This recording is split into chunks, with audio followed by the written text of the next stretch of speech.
I must say I'm impressed. What we have seen during the last month with Vulcain is not that half-hearted attempt to revive a historic watch brand, it's an upright attack. After the legendary alarm watch Cricket and the Skindiver Nautique, the Swiss manufacturer has now announced a classy watch that follows the role model of a 70s chronograph. Okay, specifications first, and then let's count all the pros and cons.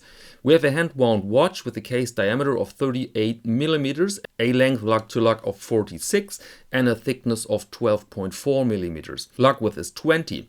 The case is equipped with a sapphire crystal and provides a water resistance of 50 meters. Inside works the caliber Sellita SW510 MBHB that offers a power reserve of 63 hours. Available will be not less than 5 dial colors. My favorite here is the salmon, but I can imagine that many people will just love that panda. Price is indicated with 2,500 euros or 2,700 US dollars, but please take this as a guideline. Your price will depend on your strap of choice and your location, VAT, etc. So let's jump into the layout. Classy as hell, and I mark that as a first plus. We have Heuer-like indices, very subtle, a tachymeter scale with one of these typical fonts you find in that era. 30-minute counter on the right, seconds on the left. By the way, what's the difference between a 70s inspired chrono and a 40s inspired one?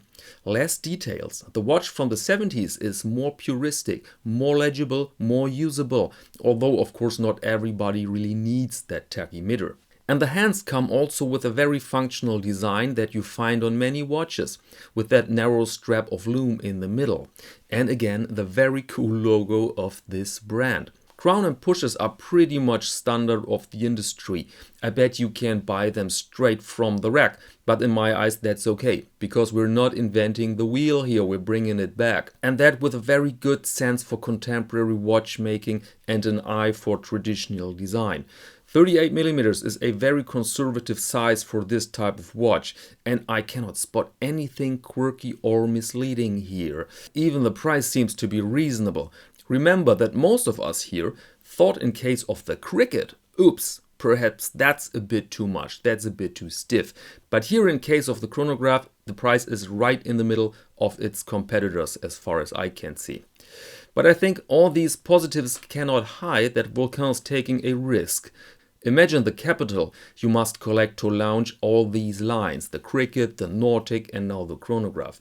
But you may argue, what risk? That's all speculation, Tim. And I agree, but there are some strong signs, the numbers. All these watches here are limited to 100 pieces, some of them only to 50 pieces. So we're talking about a couple of hundred watches, and my bet is that they didn't do that entirely for marketing reasons. By the way, is it me or do we have here one of the few watches that look very cool on an alligator strap? But anyway, these watches are available from March the 23rd on, and when you cannot stand the blown up prices for that 60s Heuer Carrera, this could be something. And with that hint, allow me to close this episode, ladies and gentlemen. Thank you very much and see you next Monday to Watch of the Week.